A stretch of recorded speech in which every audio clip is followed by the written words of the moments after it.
दोस्तों जरा सोचिए, अगर आप किसी के लिए अपनी पूरी जिंदगी दांव पर लगा दें और वो 10 साल बाद आकर कहे कि मैंने किसी और से शादी कर ली है पर तुम भी मेरे साथ रह सकती हो, आप क्या करेंगे? रोएंगे या उसे माफ कर देंगे? हमारी कहानी की मेन लीड ने जो फैसला लिया वो उस धोखेबाज पति ने अपने सबसे बुरे सपने में भी नहीं सोचा था। आज की ये कहानी आपको अंत तक स्क्रीन से चिपकने पर मजबूर कर देगी ताकि मेरे पति बिना किसी चिंता के एक अधिकारी के रूप में अपना कर्तव्य निभा सकें। मैंने गांव के पुराने पुश्तैनी घर में ही रुकने और अपनी गंभीर रूप से बीमार सास की देखभाल करने का फैसला किया। वह ठहराव 10 साल तक खिंच गया। गू के साल में एक बार मिलने घर आता था, लेकिन उसने एक बार भी मुझे छुआ तक नहीं। उसका कहना था कि उसकी गैरमौजूदगी में अगर मैं गर्भवती हो गई तो मेरी देखभाल करने वाला कोई नहीं होगा और इससे उसका दिल टूट जाएगा। हर बार जब वह जाता तो वह खुद को नाकाबिल कोसता, आसमान की कसम खाता और वादा करता कि एक बार जब वह कुछ बन जाएगा तो वह मुझे राजधानी ले जाएगा। 11वीं सर्दियों में गूक्यू ने संदेश भेजा कि उसे आने में कुछ दिनों की देरी होगी। मैं अपनी सास को ये खबर देने ही वाली थी कि तभी मैंने उनके और मेरी नंद के बीच हो रही बातचीत सुन ली। माँ, आप पिछले 10 सालों से इस बीमारी का नाटक कर रही हैं। आप और कितने समय तक ये सब जारी रखेंगी? मेरी सास ने आह भरी। मैं और कर भी क्या सकती हूँ? क्यू का दिल हमेशा से उसकी उस मुंहबोली बहन के लिए ही धड़कता है। उन दोनों ने परिवार की पीठ पीछे एक दूसरे को पति पत्नी मान लिया था। उनके बच्चे भी अब बड़े हो रहे हैं। अगर हम किन को यहाँ उलझा कर नहीं रखेंगे तो वह तमाशा खड़ा कर देगी और राजधानी जाने की कोशिश करेगी। और अगर ऐसा हुआ तो क्या गूक्यू मिनिस्ट्री ऑफ रेवेन्यू में अपना पद बचा पाएगा? इसे ऐसे ही चलने दो। मेरी आंखें जलने लगी। तो गूक्यू बिना महत्वाकांक्षा के नहीं था। इसके विपरीत वह बहुत पहले ही राजस्व मंत्री बन चुका था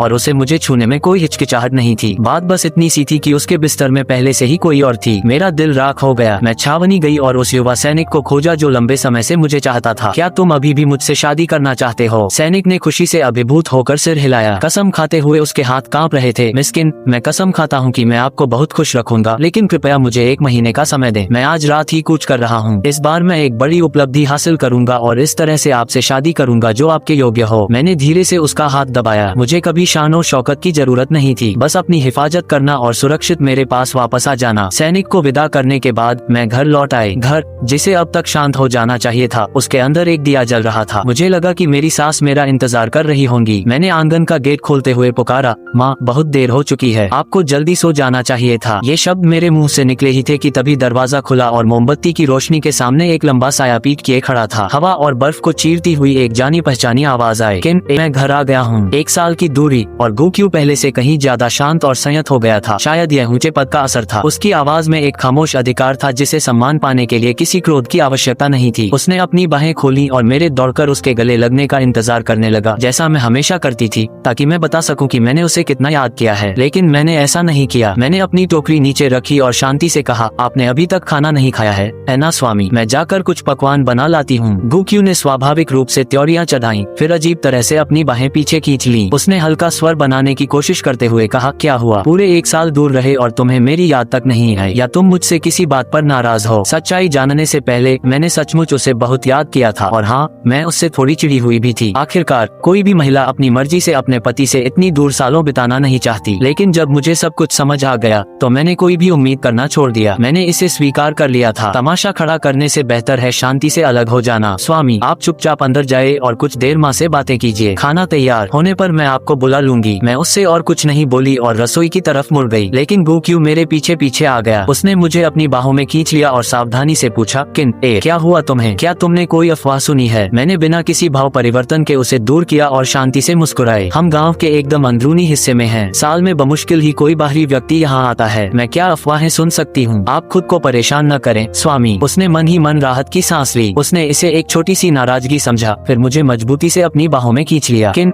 मैं इस बार तुम सबको राजधानी ले जाने के इरादे से ही वापस आया हूँ। बस मुझे तुम्हें पहले एक मुश्किल बात बतानी है। मेरी छाती कस गई। मैं पहले ही समझ चुकी थी कि वह क्या कहने वाला था। 10 से अधिक वर्षों के बाद आखिरकार उसके धैर्य का बांध टूट गया था। गूक्यू मुझे वापस घर के अंदर ले गया। जिसने मुझे हैरान किया वह ये था कि अंदर सिर्फ मेरी सास ही नहीं थी, वहाँ सोने और गहनों से लदी एक औरत भी थी और 2 बच्चे थे जिनकी आंखें बिल्कुल गूक्यू जैसी दिख रही थीं। मेरी सास अपराध बोध से सिर झुकाए बैठी थी और मुझ पर नजर डालने की भी हिम्मत नहीं कर पा रही थी। इसके विपरीत वह औरत बिना किसी हिचकिचाहट के आगे बढ़ी और अपना हाथ बढ़ाया। तुम जरूर बाई किन होगी। मेरा नाम जो यून है। मैं गूक्यू की मुंहबोली बहन और उसकी पत्नी हूँ। जब उसने देखा कि मैंने कोई जवाब नहीं दिया तो उसने बच्चों को आगे धकेल दिया। ये गूक्यू और मेरे बेटा बेटी हैं। इन्हें बाई आंटी कहो। मेरे ठंडे भाव को देखकर गूक्यू ने आनंद फान फानन में जो यूनिंग की बात काटी और मुझे अपराध बोध भरे चेहरे के साथ एक तरफ खींच लिया। किन ए मेरी बात सुनो, उस साल जब मैं परीक्षा के लिए राजधानी गया था तो मुझ पर पहाड़ी डाकुओं ने हमला कर दिया था। अगर उसने मेरी जान न बचाई होती तो मैं जिंदा नहीं बचता। असल में मेरा इरादा सिर्फ उसे मुंहबोली बहन बनाने का था, लेकिन फिर मुझे पता चला कि वह भी एक अनाथ थी और उसका कोई ठिकाना नहीं था। मैं उसे एक घर देना चाहता था। सच कहूँ तो ये बस जीवन का ऋण चुकाने के लिए था। अगर तुम्हें तकलीफ हो रही है तो मुझे मारो, मुझे डांटो, जो चाहो करो, बस इतना चाहता हूँ कि एक बार जब हम राजधानी पहुँच जाएं तो तुम दोनों शांति से एक साथ रह सको। गुक्यू ने मेरा हाथ पकड़ा और उसे अपने ही चेहरे पर मारने की कोशिश की। मैंने अपना हाथ वापस खींच लिया। मैंने बिना किसी क्रोध या नाराजगी के कहा, जीवन का ऋण चुकाना अच्छी बात है, मैं परेशान नहीं हूँ। इन सालों में माँ की तबीयत में कोई सुधार नहीं हुआ है, शायद राजधानी जाने से वो आखिरकार ठीक हो जाएंगी। गुक्यू राहत और उत्साह से भर गया। सच में किन ए तुम अब मुझे दोष नहीं दे रही हो। किन ए तो फिर सामान बांधना शुरू करो, हम परसों ही निकलेंगे। हम अभी भी नए साल की पूर्व संध्या तक राजधानी पहुँच सकते हैं। मैंने हल्का सा सिर हिलाया। माँ के पास बांधने के लिए ज्यादा कुछ नहीं है, ये जल्दी हो जाएगा। मैं सफर के लिए दवाइयाँ तैयार कर लूंगी। आप सब परसों सुबह सबसे पहले निकल सकते हैं। गुक्यू एक पल के लिए शांत हो गया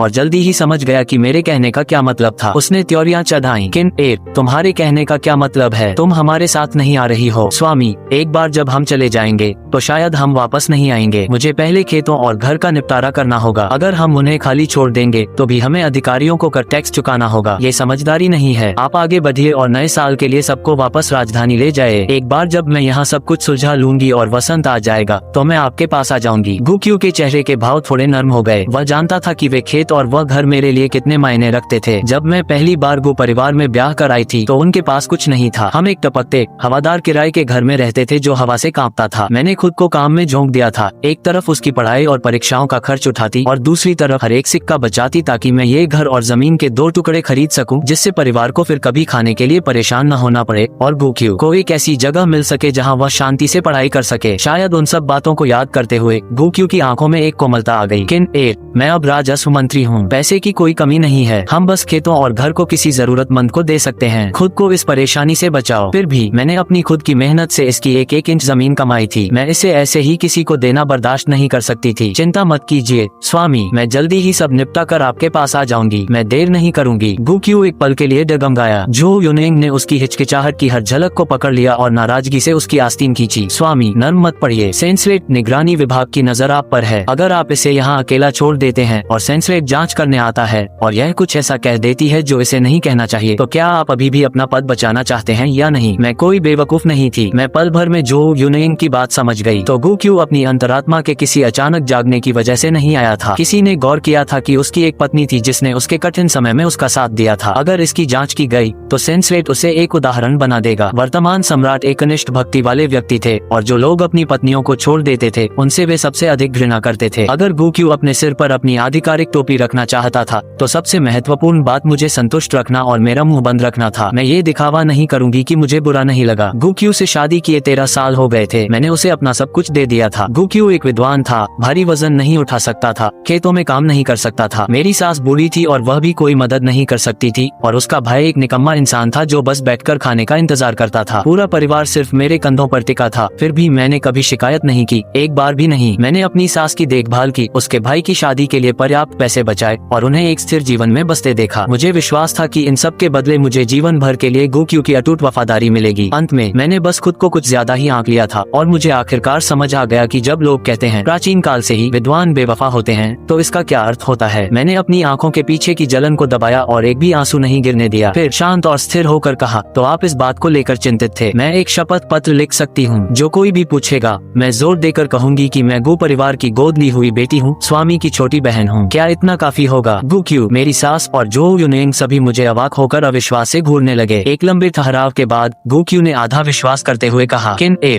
ली युआन, क्या तुम सच में मेरी खातिर इतने बड़े अन्याय को सहने के लिए तैयार हो? मैंने मुस्कुराकर सिर हिलाया। आपके लिए स्वामी मैं कुछ भी कर सकती हूँ, लेकिन सुरक्षित रहने के लिए एक चीज है जिसे आपको तुरंत नष्ट करना होगा। क्या चीज? हमारा विवाह अनुबंध, मैरिज कॉन्ट्रैक्ट, आपका और मेरा। यहाँ गांव देहात में शादियाँ बहुत सारी औपचारिकताओं से बंधी नहीं होती थी। हमने एक विवाह अनुबंध कॉन्ट्रैक्ट लिखा, शादी का प्याला पिया और बस इतना ही काफी था। इसे कभी भी अधिकारियों के पास दर्ज कराने की जरूरत ही नहीं पड़ी। इसलिए अगर आप इस अनुबंध को नष्ट कर देते हैं तो मैं किसी की भी नजर में आपकी पूर्व पत्नी नहीं रहूंगी। मुझे बस उस युवा सैनिक के लौटने का इंतजार करना था और मैं फिर से शादी कर सकती थी। मुझे लगा कि गू के हमेशा से यही तो चाहता था, फिर भी न जाने क्यों वह हिचकिचा रहा था। कि तुमने एक बार कहा था कि हमारा यह विवाह अनुबंध तुम्हारी सबसे कीमती चीज है। इन सभी सालों में तुमने मेरे लिए इतना कुछ किया है। अगर वह एकमात्र सच्ची चीज भी नष्ट हो गई तो तुम्हें कितनी तकलीफ होगी। शायद इस अनुबंध को अभी के लिए रहने ही दो। तो उसने मेरा सारा त्याग देखा था, उसे सब कुछ याद था। फिर भी उसने मुझे 10 सालों के लिए बिना किसी हिचकिचाहट के इस जगह पर छोड़ दिया था और किसी और के साथ बच्चे पैदा करके संतुष्ट था। चूंकि उसने मेरी वफादारी को हमेशा बेकार समझा था, तो अब कागज के एक टुकड़े से चिपके रहने का क्या मतलब था। लेकिन मैं उसके स्वभाव को जानती थी, वह हमेशा चौकन्ना और शक्की था। वह मुझे इतनी आसानी से जाने नहीं देता। इसलिए मैंने एक बहाना गढ़ा। स्वामी, आप भी मेरी तरह ही जानते हैं कि यह अनुबंध आपके लिए जितना मायने रखता है उससे कहीं ज्यादा मेरे लिए रखता है। लेकिन आपके भविष्य की खातिर मुझे ये बलिदान देना ही होगा। एक बार जब आप राजधानी में बस जाएं, तो एक उचित समारोह के साथ मेरी भरपाई कर दीजिएगा, तब एक नया अनुबंध बना लेंगे। क्या ऐसा नहीं हो सकता? मेरी सास ने भी हामी भरी। कियान एर सही कह रही है। तुम अब जिस पद पर हो, तुम किसी को भी अपने खिलाफ कोई कमजोरी नहीं दे सकते। इसे जला दो। कियान एर ने तुम्हारे बारे में कितनी गहराई से सोचा है। बस ये सुनिश्चित करना कि जब समय आए तो तुम उसे इसका अच्छा सिला दो। गू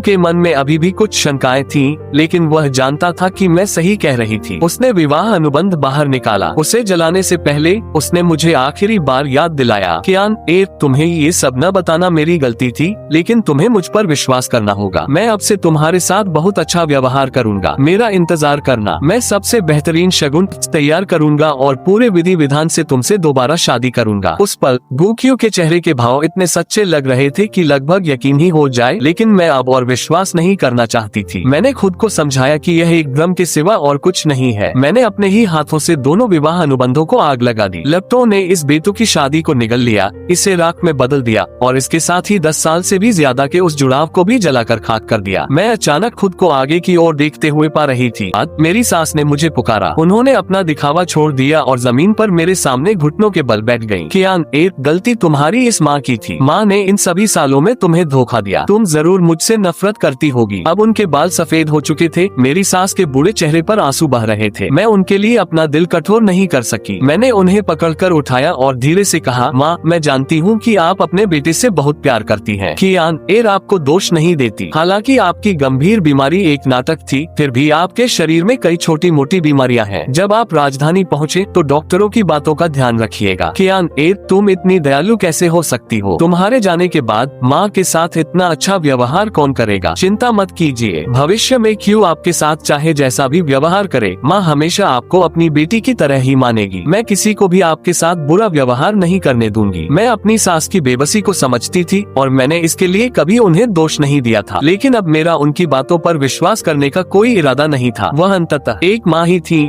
और चाहे वह कितनी भी मीठी बातें कर ले, उनका दिल हमेशा अपने बेटे की ओर ही झुकेगा। अगर कभी ऐसा दिन आया जब उन्हें गू और मेरे बीच में से किसी एक को चुनना पड़ा, तो मुझे इसमें कोई शक नहीं था कि वह बिना एक पल की हिचकिचाहट के गू को ही चुनेंगी। मैंने शांति से कहा, सब ठीक है। अपनी सास के कमरे से बाहर निकली ही थी कि झो यूनेंग ने आंगन में मेरा रास्ता रोक लिया। मैडम बाय, गू ने जो कहा उसे सच मत मान लेना। मैंने असल में उसकी जान नहीं बचाई थी। मुझे लगा था कि मेरी सास, जिन्हें मैं अपनी सगी माँ की तरह प्यार करती थी, और मेरे इतने सालों के पति का धोखा ही मेरे लिए सबसे बड़ा सदमा था। मैंने ये कल्पना भी नहीं की थी कि उन्होंने मुझसे और भी बहुत कुछ छिपाया था। झो यूनेंग ने गू की जान कभी नहीं बचाई थी। ये तो बिल्कुल उल्टा था। गू को पहली ही नजर में उससे प्यार हो गया था। उसने करीब आने के लिए मुंह बोले भाई बहन होने का नाटक किया। उसकी जो सगाई तय थी उसे तोड़ दिया और उसे अपनी पत्नी बनाकर घर ले आया। उसके जान बचाने की कहानी गू की एक सोची समझी चाल के सिवा और कुछ नहीं थी। वह जानता था कि मैं दयालु हूँ, हमेशा नेकी का बदला नेकी से देती हूँ, इसलिए उसने पहले से ही मेरी सास के साथ मिलकर यह सब तय कर लिया था, मुझे झुकने पर मजबूर करने के लिए और मेरी किस्मत को स्वीकार कराने के लिए यह बहाना गढ़ा था। मुझे स्तब्ध और गतिहीन देखकर झो यूनेंग को लगा कि उसका तीर निशाने पर लग गया है। उसने संतुष्टि के साथ कहा, तो वो जो बहुत धूमधाम से तुमसे शादी करने की सारी बातें थी, वो सब झूठ थी। जब तुम राजधानी पहुंचोगी तो तुम्हारी हैसियत सिर्फ एक उपपत्नी कॉन्क्यूबाइन की होगी। और हाँ, माँ की वो सारी बातें कि वो तुम्हें अपनी सगी बेटी की तरह मानती है। क्या तुम सच में उस पर विश्वास करती हो? जब बात उनके अपने खून, उनके बेटे और पोते पोतियों की आएगी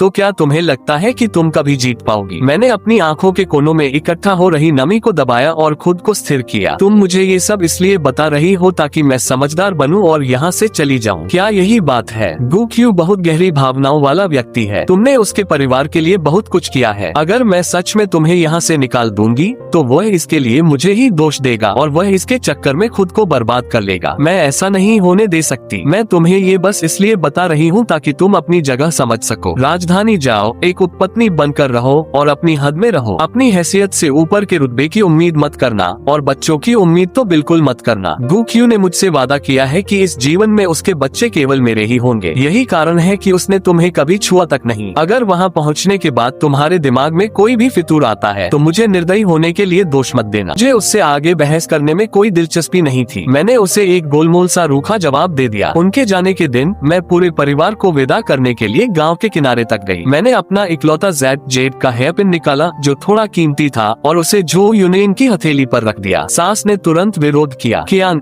यह मैंने तुम्हें दिया था, इसे तुम अपने पास रखो। मैंने सिर हिलाया और इसके बजाय वह पिन जो यूनियन के बालों में लगा दिया। ये पिन परिवार की एक पुश्तैनी निशानी है। गाँव का हर कोई जानता है कि यह गु परिवार की बहू के लिए है। अगर मैंने इसे अपने पास रखा और किसी ने जांच पड़ताल शुरू कर दी तो इससे केवल और परेशानी ही होगी। हम सबकी मन की शांति के लिए बेहतर है कि बहन जो ही इसे अपने पास रखे। जो यूनाइन धीरे से सास के सामने आए और कोमलता से बोली, माँ, बड़ी बहन कियान सही कह रही है। जब हम एक दिन फिर मिलेंगे तो मैं उन्हें ये वापस कर दूंगी। सास हिचकिचा रही थी, लेकिन हम दोनों की समझदारी भरी बातें सुनकर वह केवल आह भर सकी और धीरे से मुझसे बोली, कियान, मैं तुम्हें जो कुछ भी देती हूँ वो हमेशा तुम्हारा और केवल तुम्हारा ही रहेगा। मेरे दिल में तुम ही गु परिवार की इकलौती असली बहू हो। एक बार जब तुम राजधानी आ जाओगी तो मैं सुनिश्चित करूंगी कि यह तुम्हें वापस मिल जाए। मैंने सिर हिलाया। फिर मैं मुड़ी और गु क्यू की कमर पर लटक रही कढ़ाई की हुई छोटी सी थैली साशे की ओर इशारा किया। बड़े भाई, वह थैली मेरी दादी ने मरने से पहले मेरे लिए अपने हाथों से बनाई थी। यह उनके द्वारा छोड़ी गई एकमात्र निशानी है। क्या आप इसे मुझे वापस कर सकते हैं? गु क्यू ने स्वाभाविक रूप से अपनी त्योरियां चढ़ाई। कियान,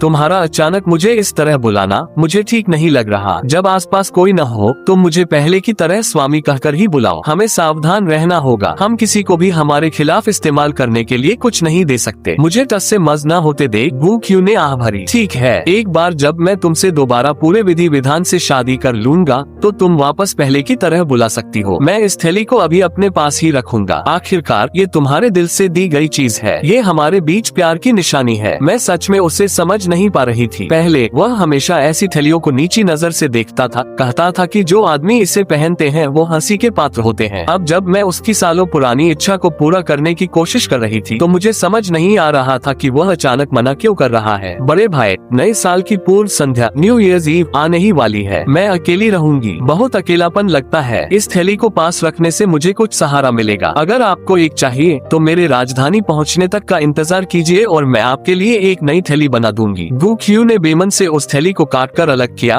और फिर उसे और नोटों, बैंक नोट्स की एक गड्डी को मेरे हाथों में थमा दिया। जाने से ठीक पहले वह एक बार फिर मुड़ा। अपनी चौड़ी आस्तीन की आड़ में उसने मेरा हाथ कसकर दबाया। एक अच्छी लड़की की तरह घर पर मेरा इंतजार करना। जब वसंत आएगा तो मैं खुद तुम्हें लेने आऊंगा। तब तक मुझे तुम्हें एक आखिरी बात और बतानी है। मैंने उस पर कोई दबाव नहीं डाला। मैंने बस सिर हिलाया और कहा, ठीक है। उन्हें जाते हुए देखने के बाद मैं मुड़ी और वापस अंदर चली गई। मैंने अलमारी के ऊपर से अपनी गठरी उतारी जो बहुत पहले से ही बंधी हुई थी। गु क्यू द्वारा दिए गए नोटों को मेज पर ही छोड़ दिया और बिना पीछे मुड़े उत्तर की ओर चल पड़ी। जिस आदमी से मैं शादी करने वाली थी वह वही था। मुझे गु क्यू के मुझे लेने आने से पहले अपनी शादी करनी थी। एक बार जब मेरी शादी हो जाएगी तो मुझे उसके साथ उलझने या खुद को इस पीड़ा से गुजारने की और कोई जरूरत नहीं होगी।